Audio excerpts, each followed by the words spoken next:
बिस्मिल्लाहिर्रहमानिर्रहीम। अस्सलाम वालेकुम। Welcome back to all of you in Urdu IT academy.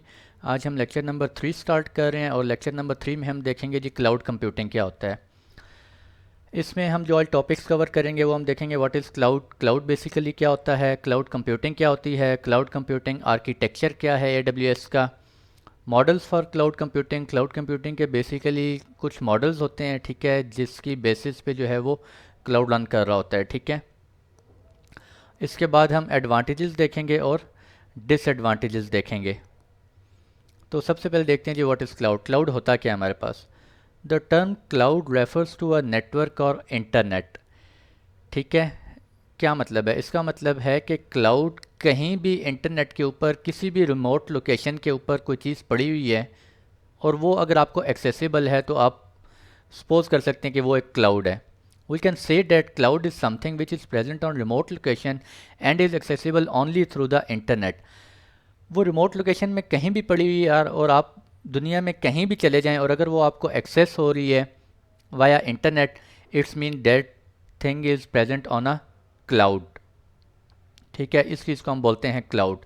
What is cloud computing? अब cloud computing क्या होती है basically? Cloud computing means storing and accessing data and programs over the internet instead of your computer's hardware। अब cloud computing, आप जो cloud computing कर रहे हैं उसमें आप अपना कंप्यूटर का आपका हार्डवेयर यूज़ नहीं हो रहा।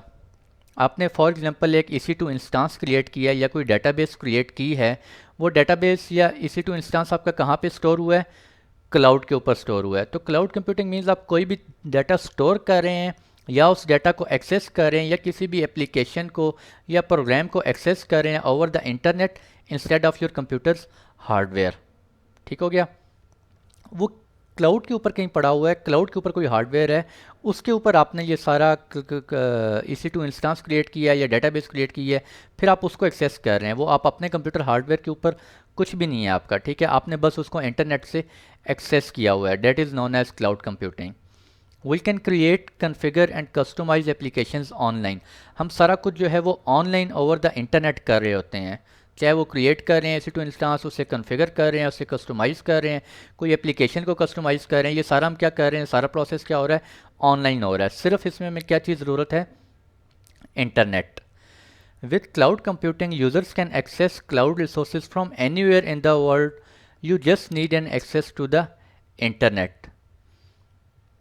क्लाउड कंप्यूटिंग के यूज़र्स होते हैं, फॉर एग्जांपल कोई आपकी एंड यूज़र एप्लीकेशन है आपने कॉन्फ़िगर की हुई है क्लाउड के ऊपर, या फॉर एग्जांपल एडमिनिस्ट्रेटर्स हैं, उन्होंने कुछ सर्वर्स वगैरह क्रिएट किए हैं, कुछ सर्वर सेटअप क्रिएट किया है फॉर डेवलपमेंट टेस्टिंग और for development for any reason, ठीक है।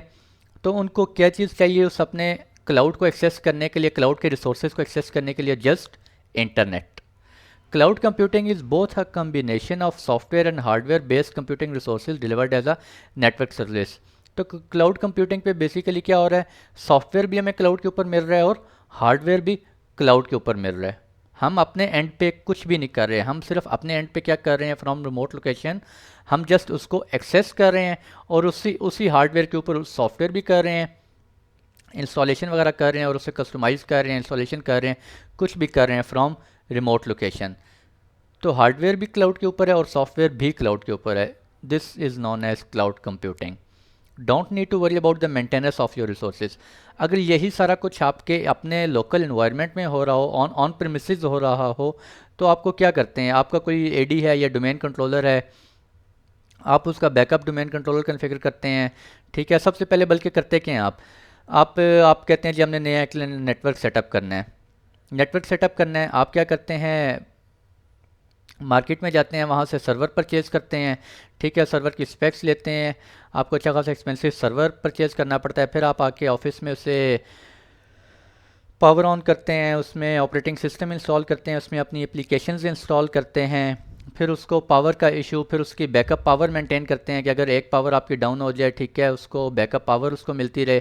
फिर आप कहते हैं कि आपका एक सर्वर अगर जो है वो डाउन हो जाता है तो आप क्या कहते हैं कि अपना एक और सर्वर कन्फिगर करते हैं कि वो सर्वर जो है आपका एज अ बैकअप सर्वर जो है वो कन्फिगर किया होता है। एक सर्वर डाउन हो जाए तो आपका काम चलता रहे, आप बैकअप सर्वर कन्फिगर करते हैं।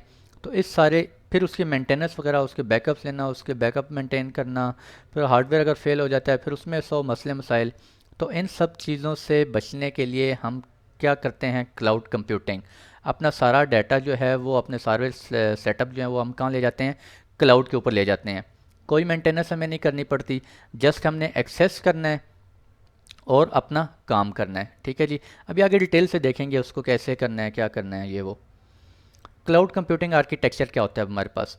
AWS का क्लाउड कंप्यूटिंग आर्किटेक्चर ये है हमारे पास के AWS के जो है वो क्लाउड, AWS के जो रीजन्स हैं वो काफ़ी जगहों पे, मल्टीपल लोकेशंस पे रीजन्स हैं, फिर उनके अंदर अवेलेबिलिटी जोन्स बने हुए हैं। ठीक है, आप उस रीजन के ऊपर कहीं भी आप अपना रीजन सेलेक्ट करें अमेज़ोन का, जहाँ पे आप कंप्यूटिंग करना चाह रहे हैं वहाँ पर आप अपने इंस्टेंस क्रिएट करें। ठीक है, इंफ्रास्ट्रक्चर वहाँ पे आपको अवेलेबल है, प्लेटफॉर्म अवेलेबल है, एप्लीकेशंस अवेलेबल हैं, और रिमोट लोकेशन से कहीं भी आप उनको एक्सेस कर सकते हैं। आप उनको डेस्कटॉप से भी एक्सेस कर सकते हैं, टैबलेट से एक्सेस कर सकते हैं, सर्वर से एक्सेस कर सकते हैं, लैपटॉप से एक्सेस कर सकते हैं, फ्रॉम योर फोन से एक्सेस कर सकते हैं। ठीक है जी। तो कहीं से भी आप एक्सेस कर सकते हैं। बहुत सारी जगह जगह पे उनके डाटा सेंटर्स बने हुए हैं। ये कमिंग लेक्चर में आपको बताऊंगा कि उनके जो है वो कहाँ कहाँ पे उनके अवेलेबिलिटी रीजन्स हैं और उनके अवेलेबिलिटी जोन्स कहाँ कहाँ पे हैं। ये सारा हम इंशाल्लाह कमिंग लेक्चर में मैं आपको डिटेल से बताऊंगा। मॉडल्स फॉर क्लाउड कंप्यूटिंग के मॉडल्स कौन से हैं जी।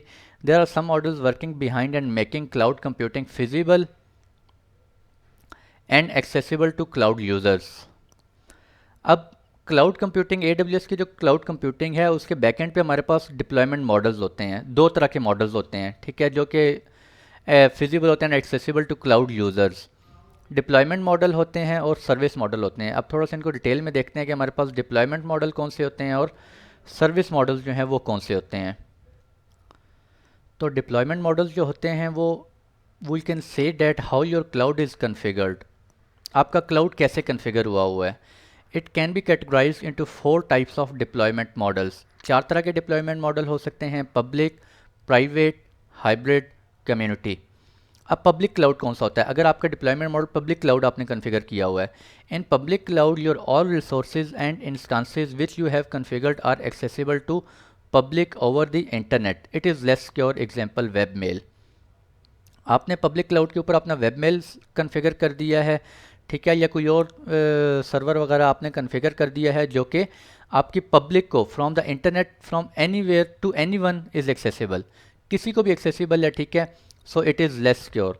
और एग्जांपल क्या है, ये वेब मेल हो सकता है। अगर वेब मेल को आपके काफ़ी सारे यूज़र्स हैं वो उसको एक्सेस कर रहे होते हैं, ठीक है, तो वो हमारा जो किस में कन्फिगर होता है, पब्लिक क्लाउड कन्फिगर किया होता है हमने। इसी तरह हमारा प्राइवेट क्लाउड हो सकता है। In private cloud your all instances are accessible only to your organization. It is more secure. We will discuss in detail that how these instances can be accessible from organization.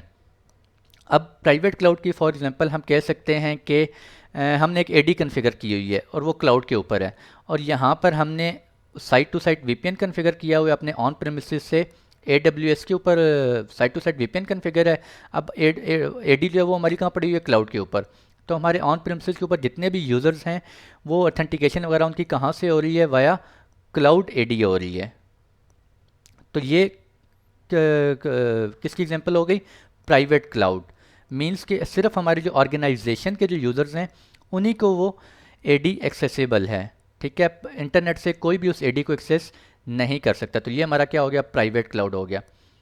इसको मज़ीद हम secure कर सकते हैं। हम कहते हैं कि यार नहीं, सिर्फ पब्लिक से भी हम कहते हैं सिर्फ ये 2-3 IPs हैं, इनको एक्सेसिबल हम करवाना चाह रहे हैं, ठीक है, तो वो भी हम प्राइवेट एज अ प्राइवेट उसको कन्फिगर कर सकते हैं। इसके बाद है जी community cloud. In community cloud your instances are accessible to some group of organisations. ठीक है, आपके ब्रांच ऑफिस हो गए, हेड ऑफिस हो गए, ब्रांच ऑफिस हो गए, कुछ ऑफिस को आप एक्सेस करवाना चाह रहे हैं, तो ये आपका क्या होगा, कम्युनिटी क्लाउड होगा। इस तरह हाइब्रिड क्लाउड होता है, is basically a mixture of private and public cloud resources. आपने क्लाउड कॉन्फ़िगर किया है, उसके अंदर कुछ रिसोर्सेज आपके पब्लिक हैं, कुछ रिसोर्सेज प्राइवेट हैं, तो that cloud will be known as hybrid cloud आपने कॉन्फ़िगर किया हुआ है अपने एनवायरनमेंट में। इसी तरह अब हमारे पास जो दूसरा मॉडल होता है वो सर्विस मॉडल होता है। ये बड़ा इंपॉर्टेंट है जी, और इसको हम डिटेल से देखेंगे in service models you can say that how your cloud computing is based, आपकी क्लाउड कंप्यूटिंग कैसे बेस्ड हुई है। It can be categorized into three types of service models: infrastructure as a service, platform as a service and software as a service.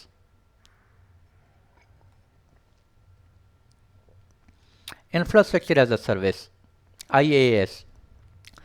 Infrastructure as a service is a form of cloud computing that provides virtualized computing resources over the internet. Infrastructure as service हम कह सकते हैं ये cloud computing एक ऐसी form है कि ये आपको यानी कि हार्डवेयर प्रोवाइड करते हैं, ठीक है, इंफ्रास्ट्रक्चर एक प्रोवाइड करते हैं, आपको फिजिकल मशीन्स प्रोवाइड करते हैं या वर्चुअल मशीन्स प्रोवाइड करते हैं, स्टोरेजेस प्रोवाइड करते हैं, ठीक है जी। यानी कि आपको एक इंफ्रास्ट्रक्चर प्रोवाइड करते हैं, उसके ऊपर आप अपना सेटअप कर सकते हैं, ठीक है, is known as infrastructure as a service. आपको वो फिजिकल मशीन्स भी हो सकते हैं या कोई पूल बना हुआ है, ठीक है, वर्चुअल मशीन्स का प्रोसेसर्स का पूल बना हुआ है, रैम का पूल बना हुआ है, उसमें से आपको कुछ पूल्स जो हैं आप वो एक्सेस कर लेते हैं, कुछ कोर्स एक्सेस कर लेते हैं, कुछ रैम एक्सेस कर लेते हैं, ठीक है, अपने इंफ्रास्ट्रक्चर को क्रिएट करने के लिए। इसी तरह it is usually build on usage, तो उस पूल में से जितना रिसोर्सेज आपने एक्सेस किए होंगे आप सिर्फ उसी की बिलिंग कर रहे होंगे। फॉर एग्जांपल आपने 2 GB रैम और 100 GB हार्ड डिस्क एक्सेस की हुई है, ठीक है, तो आप उसी की बिलिंग जो है वो उसको AWS को पे कर रहे होंगे। Usually multi tenant virtualized environment होता है हमारे पास। मल्टी टेनेंट वर्चुअलाइज्ड इन्वायरमेंट वही जो मैं आपको ऑलरेडी बता चुका हूँ कि वहाँ पर जो है वो पूल बने होते हैं। For example 100 GB of RAM का एक पूल बना हुआ है, उसमें से काफ़ी सारे लोगों ने जो है वो उस पर इंस्टांसेस क्रिएट किए हुए हैं, उसमें डिफरेंट पूल जो है वो अपने आप को असाइन करवा लिए हैं। किसी ने 5 GB रैम असाइन कर ली, किसी ने 8 GB RAM, 16 GB RAM assign करवा ली, ठीक है, उसने एक अपना इंस्टांस क्रिएट कर लिया। तो यानी कि वर्चुअलाइज्ड पूल में से आप जो है अपने आप को, अपने रिसोर्सेज को, अपने इंस्टांस को जब को रैम या हार्ड डिस्क वगैरह असाइन करवा देते हैं तो इसको हम कहते हैं मल्टी टेनेंट वर्चुअलाइज्ड इन्वायरमेंट, ठीक है। यानी कि काफ़ी सारी वर्चुअलाइजेशन वहाँ पर जो है वो काफ़ी सारे इंस्टांसेस क्रिएट हुए होते हैं। इसके बाद है जी platform as a service, PaaS, PaaS. As the name suggests, it provides you computing platforms which typically includes operating systems, databases, web server, etc. अब इंफ्रास्ट्रक्चर के ऊपर तो आपको एक वो असाइन हो गया इंफ्रास्ट्रक्चर। अब platform as a service means के आपने फॉर एग्जांपल यहाँ पे मैं एग्जांपल से आपको बताता हूँ, एक PHP डेवलपर है। For example if you are a PHP developer, एक PHP डेवलपर है, तो अगर वो अपने ऑन प्रीमिसेस ऑफिस के अंदर अगर वो ये सेटअप करना चाहे, वो एक कोड करना चाहे, PHP में कोडिंग करना चाहे, तो वो क्या करेगा, एक सर्वर लेगा, सर्वर के ऊपर पहले ऑपरेटिंग सिस्टम इंस्टॉल करेगा, फिर अपने उसके ऊपर डेटाबेसेस इंस्टॉल करेगा, फिर अपना जो भी उसके PHP के सॉफ्टवेयर्स हैं वो उनको इंस्टॉल करेगा, उसके बाद वो कोडिंग स्टार्ट करेगा। तो इसमें अच्छा खासा उसका टाइम कंज्यूम होगा। तो प्लेटफॉर्म एज अ सर्विस हमें ये सर्विस प्रोवाइड करता है कि हम लोग क्या करते हैं, वहाँ पे बने बनाए AMI मशीन इमेजेस पड़े हुए हैं, ठीक है, उनके ऊपर अगर PHP का डेवलपर है वो सिंपल जाए वहाँ से ऑपरेटिंग सिस्टम सेलेक्ट करे, अपना डेटाबेस सेलेक्ट करे, अपना जो भी उसका उसकी कोडिंग लैंग्वेज है, उसका सॉफ्टवेयर जो भी रिक्वायर्ड सॉफ्टवेयर होता है वो सारे वहाँ पे सेटअप किए हुए ऑलरेडी पड़े हुए हैं। जस्ट आपने सेलेक्ट करने हैं, चूज़ करने हैं, चूज़ करने के बाद अपना वो इंस्टांस क्रिएट करें और वो क्रिएट करने के बाद आप उसको एक्सेस कर लें। वो सेम इट इज़ ऐसे ही होगा जैसे कि आपने एक ऑन प्रीमिसेस के ऊपर एक दिन लगा के अपना सारा सर्वर सेटअप किया, उसके बाद आप कोडिंग कर सकते हैं। वही काम आप विद इन मिनट्स क्लाउड के ऊपर कर सकते हैं, ठीक है। यानी कि वो आपको प्लेटफॉर्म की सर्विस भी दे रहा होता है AWS cloud.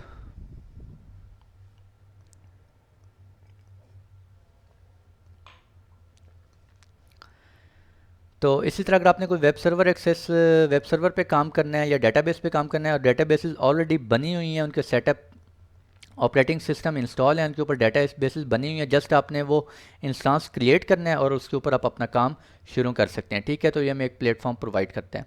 Software as a service allows you to use software applications as a service to end users. अच्छा, फॉर एग्जांपल इसमें एग्जांपल से बताता हूँ। फॉर एग्जांपल हमारे पास एक वेब सर्वर होता है। वेब सर्वर के ऊपर क्या करते हैं, आपके जो एंड यूज़र्स होते हैं वो उस वेब सर्वर के ऊपर जाते हैं, अपनी मेल वगैरह एक्सेस करते हैं, रिमोट लोकेशन से कहीं भी उसको एक्सेस करते हैं, अपना ईमेल्स वगैरह सेंड करते हैं, रिसीव करते हैं और उसको बंद कर देते हैं। ठीक है, तो ये बेसिकली क्या है, एक सॉफ्टवेयर है। SaaS is a software delivery methodology that provides licensed multi-tenant access to software and it functions remotely as a web-based service। मैं एक और एग्जांपल आपको देता हूँ, रिमोट डेस्कटॉप सर्विसेज। अब विंडोज़ के इन्वायरमेंट में, ऑन प्रीमिसेस ऑफिस में, लोकल इन्वायरमेंट में हम मोस्टली क्या कर रहे होते हैं, नॉर्मली ये करते हैं कि रिमोट डेस्कटॉप सर्विस इनेबल कर देते हैं। उसमें क्या करते हैं हम, फॉर एग्जांपल हमने ऑफिस सेटअप किया है, अब हमने वो कहाँ सेटअप किया है, एक सर्वर के ऊपर सेटअप कर दिया है, RD service, RDP remote desktop services setup कर दी हैं। अब हमारे ऑफिस के अंदर किसी एम्प्लॉय के सिस्टम के ऊपर जो है वो ऑफिस, वर्ड, नोटपैड, आउटलुक, ये सब चीज़ें, पावर पॉइंट किसी को भी कॉन्फ़िगर नहीं की हुई, इंस्टॉल नहीं की हुई। अगर फॉर एग्जांपल एक एम्प्लॉय आता है, वो कहता है जी मैंने ऑफिस के ऊपर, वर्ड के ऊपर काम करना है, तो मैं सिंपली उसको क्या कहूँगा, आप जाएं, ये पाथ टाइप करें, वहाँ पे आपको वर्ड का डॉक्यूमेंट शो होगा, वर्ड का आइकन शो होगा, उसके ऊपर क्लिक करें, आप अपना काम करें और अपना डाटा सेव करें अपने पास, और उस सर्विस को, सॉफ्टवेयर को बंद कर दें। तो इसी तरह से क्लाउड के ऊपर भी हम सॉफ्टवेयर एज अ सर्विस यानी कि सॉफ्टवेयर्स कॉन्फ़िगर कर सकते हैं। आप सिंपल वर्ड के ऊपर काम करना चाह रहे हैं, ठीक है, तो क्या करेंगे, हम क्लाउड के ऊपर अपने रिसोर्स को एक्सेस करेंगे, अपना वर्ड में काम करेंगे, टाइपिंग करेंगे, डॉक्यूमेंट बनाना है डॉक्यूमेंट बनाएं, उसके बाद अपने डॉक्यूमेंट को सेव कर लेंगे और उस सॉफ्टवेयर को क्लोज कर देंगे। A common example of a SaaS application is web based email, where you can send and receive email without having to manage feature additions to the email product or maintaining the servers and operating system that the email program is running on। अब web based email server एक बना हुआ है cloud के ऊपर, for example जो cloud के ऊपर AWS क्लाउड के ऊपर बना हुआ है वो वर्क मेल बना हुआ है। हम सिंपल क्या करते हैं, उस वर्क मेल के ऊपर जाते हैं, अपनी डोमेन से, अपने जो हमारा ऑफिस है, ऑफिस की डोमेन से, यानी कि ऑफिस के नाम से अपना XYZ फॉर एग्जांपल एक ऑफिस है abc.com, तो हम abc.com के नाम से वहाँ पे एक डोमेन बनाते हैं और वर्क मेल पे जाके हम सिंपल क्या करेंगे, अपना एक ईमेल डोमेन बना लेंगे और उसके ऊपर अपने यूज़र्स के ईमेल एड्रेसेस क्रिएट कर देंगे। अब हमने क्या किया, हमें क्या एडवांटेज क्या हुआ है, कोई ऑपरेटिंग सिस्टम हमने कॉन्फ़िगर नहीं किया, कोई एप्लीकेशन कॉन्फ़िगर नहीं किया, सिंपल वहाँ पे वर्क मेल बना हुआ पड़ा हुआ था, हमने जस्ट उसको एक्सेस किया और ईमेल एड्रेसेस क्रिएट करना शुरू कर दिए हैं। अब हमारे ऑफिस के एम्प्लॉयज़ जो हैं वो सिंपल क्या करेंगे, वो उसको एक्सेस करेंगे, वेब मेल सर्वर को, अपने ईमेल एड्रेसेस को वहाँ से एक्सेस करेंगे, ईमेल सेंड करेंगे, रिसीव करेंगे एंड दैट्स इट। ठीक है, तो इसका क्या एडवांटेज हुआ है, हमें अच्छा खासा एडवांटेज हुआ है, हमें हमारा टाइम बच गया है, हमारी मेंटेनेंस वगैरह बच गई है, कोई ऑपरेटिंग सिस्टम नहीं इंस्टॉल करने पड़े, कोई जगह की लोकेशन का मसला नहीं, कोई सर्वर की लोकेशन का मसला नहीं, सारा कुछ ऑलरेडी हमें कन्फिगर्ड मिल गया है। Advantages of cloud computing, cost efficient है जी, ठीक है, जितना आप यूज़ करेंगे सिर्फ उतनी ही आपको बिलिंग करनी है। अनलिमिटेड स्टोरेज है क्लाउड के ऊपर, कोई सॉरी स्टोरेज का इशू नहीं है कि यार हम सिर्फ इतनी GB या इतनी TB data access, storage access कर सकते हैं। अनलिमिटेड है, जितना स्टोरेज आप एक्सेस करेंगे उतना आप पे करेंगे। क्विक डिप्लॉयमेंट है, ऑलरेडी मैं आपको बता चुका हूँ। ऑन प्रीमिसेस के ऊपर अगर आप डिप्लॉयमेंट करना चाह रहे हैं, आप क्या करते हैं, हार्डवेयर परचेज़ करते हैं, फिर उसके ऊपर उसकी मेंटेनेंस करते हैं, उसके ऊपर फिर ऑपरेटिंग सिस्टम इंस्टॉल करते हैं, फिर एप्लीकेशंस इंस्टॉल करते हैं, फिर उसकी पावर का इशू, फिर उसके बैकअप्स मेंटेन करते हैं। AWS के ऊपर क्या है, आप सर्वर सेटअप करना चाह रहे हैं, सिंपली AWS कंसोल के ऊपर आप लॉगिन करेंगे, साइन अप करें, लॉगिन करें, लॉगिन करने के बाद सिंपल आपने वो सेटिंग चूज़ करनी है, मुझे एक सर्वर चाहिए फिर 4 GB RAM, 100 GB hard disk और इतनी प्रोसेसर्स होने चाहिए।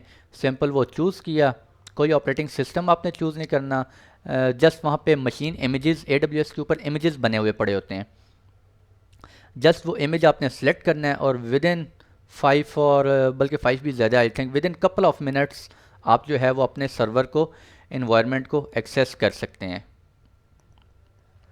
Easy access to your resources, easy access कर सकते हैं, आपके पास मोबाइल है, मोबाइल से एक्सेस कर लें, टैबलेट से एक्सेस कर लें, कोई भी आपके पास डिवाइस है, ईज़िली आप कंसोल उसका एक्सेस कर सकते हैं।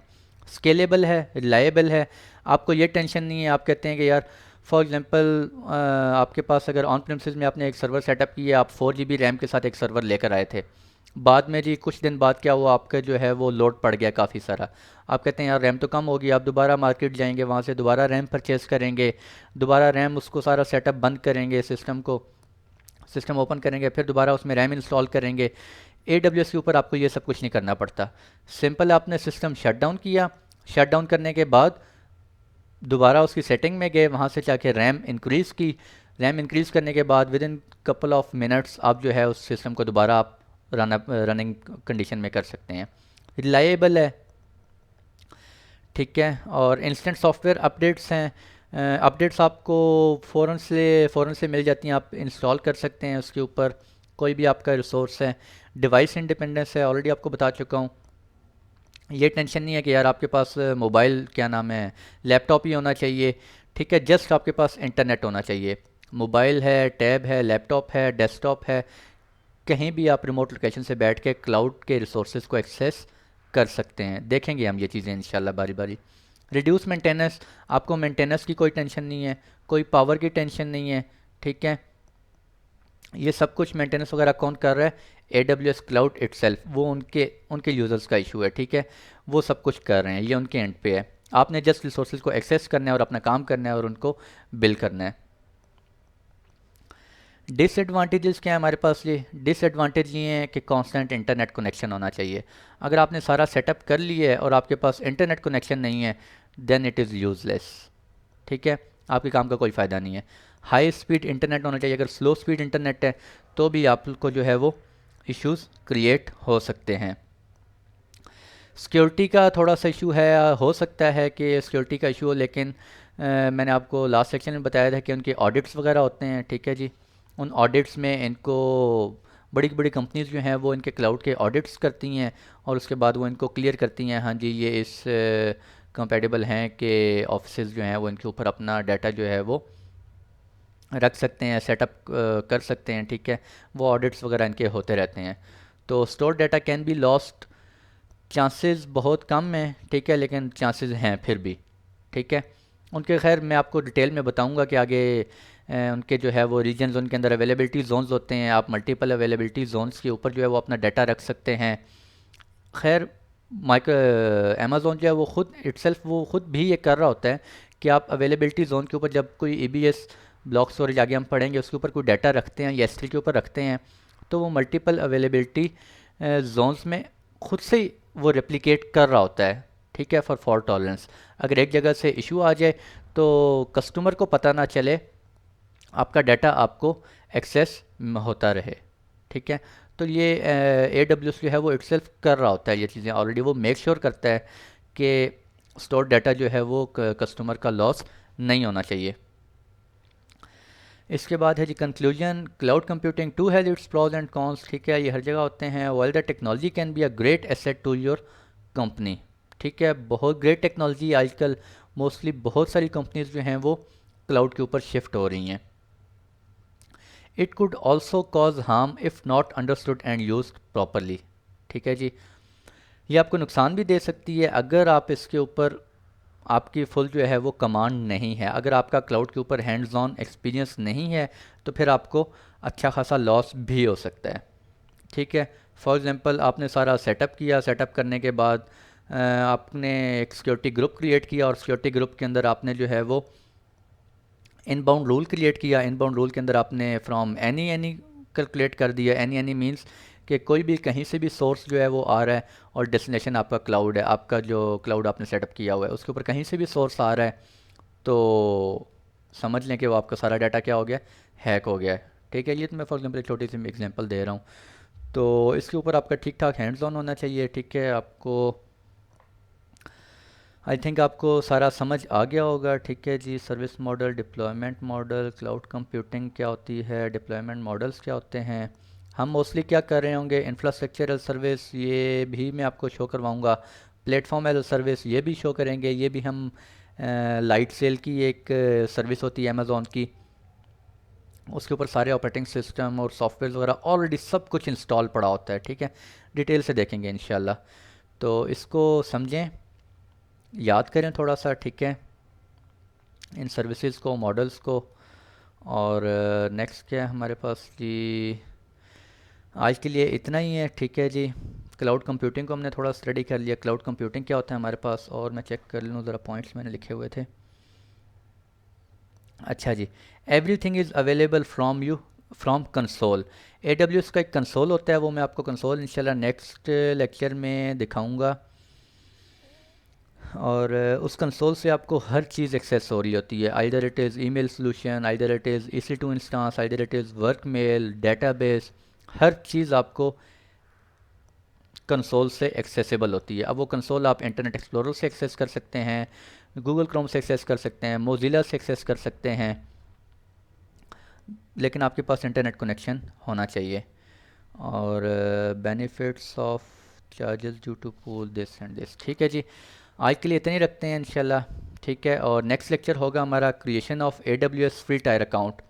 फ्री टायर एक अकाउंट हम क्रिएट करेंगे, और उसके लिए जो है वो आपके पास क्या चीज़ मस्ट होना चाहिए, वो मैं इंशाल्लाह नेक्स्ट लेक्चर में ही आपको बताऊंगा। तो आज के लिए इतना ही, मिलते हैं इंशाल्लाह नेक्स्ट लेक्चर में। तब तक के लिए खुश रहें, दुआओं में ज़रूर याद रखें, और नेक्स्ट लेक्चर में इंशाल्लाह मुलाकात होती है। तब तक के लिए अल्लाह हाफ़िज़।